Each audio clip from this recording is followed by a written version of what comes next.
加毕氏国都城西北约200里，有座大雪山，山顶的池子里住着一条龙。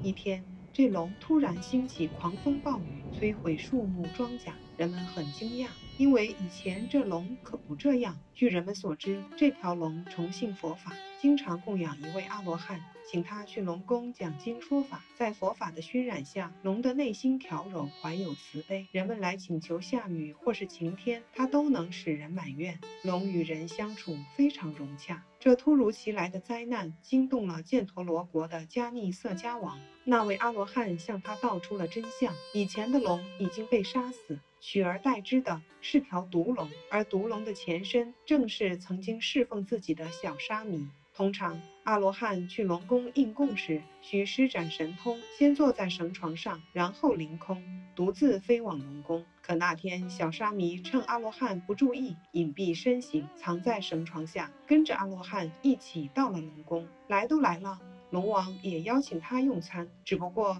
款待阿罗汉用的是天上的甘露，款待小沙弥的还是人间饮食。用餐完毕，阿罗汉便开始为龙王讲说佛法。小沙弥就像往常一样为师傅清洗餐具，他拿起师傅的钵盂，甘露惊人的异香扑面而来。小沙弥顿时生起恶念，怨恨师傅，难怪总不带我来。恼怒龙王居然这么看不起我，他发出毒誓，愿诸福利于今西现，断此龙命，我自为王。意思是他要自己所有的福利在当下全部显现，让这个龙王丧命，自己取而代之。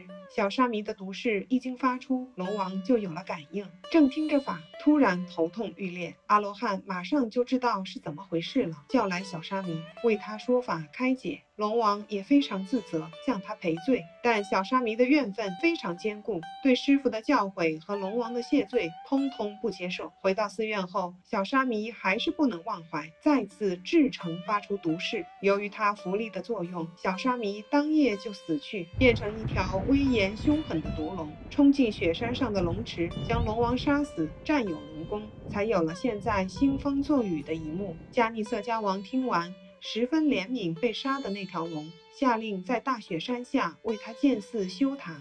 毒龙岂容得下这寺和塔的存在？于是兴起风雨，将其摧毁。迦逆色迦王也是不服气的，马上又开始建造，毒龙又来摧毁。就这样毁了建，建了毁，反复6次，直到第7次建成时，王再也忍不了了，结集军队，誓要冲上雪山，捣毁龙宫，填平龙池。毒龙看到雪山下乌泱泱的士兵，大感恐惧，就变化成一个年老的婆罗门，来到军阵前，拦在迦逆色迦王乘坐的大象前，说：万人敬仰的君主啊，您为什么要跟一条龙过不去呢？他不过是个卑劣的畜生罢了，您打赢了一个畜生，传出去不是很好听呢？何况龙会乘云驾风，行空踏水，非人力所能制服。您要是输给了一个畜生，岂不更丢人吗？我为陛下您考虑，应该收兵回朝才是。王不听他的，仍旧指挥布阵，准备进攻。毒龙见状，旋即返回龙宫，也排兵布阵。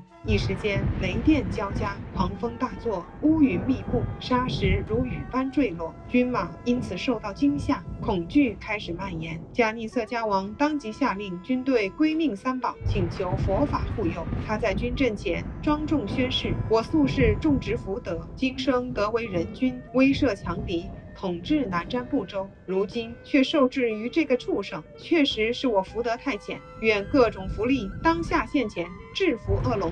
院里一经发出，他两肩马上腾起大火，直冲云霄。毒龙抵挡不过，只得退回池中。瞬间风平雨息，云散雾开，军队士气大振。王乘胜追击，命令士兵每人担起一颗大石头，用来将龙池填平。毒龙于是又变作婆罗门来和迦逆色迦王谈判。这次他直接表明身份：我就是龙王，您的威力我服了，前来请降，请您慈悲饶了我，赦免我的罪过吧。普天下的生灵都由您庇护，为何要将我赶尽杀绝呢？何况如果您杀了我，您有杀害生灵之罪，而我必然怀恨在心，冤冤相报何时了呢？毒龙也挺有诚意，他继续说：我因前世恶业堕落为龙，秉性凶恶，时常不能自我约束，请大王您再建一座佛寺，派人在山顶守望。如果发现黑云升起，就赶紧敲击寺院的大钟，我听到钟声，恶念就会平息。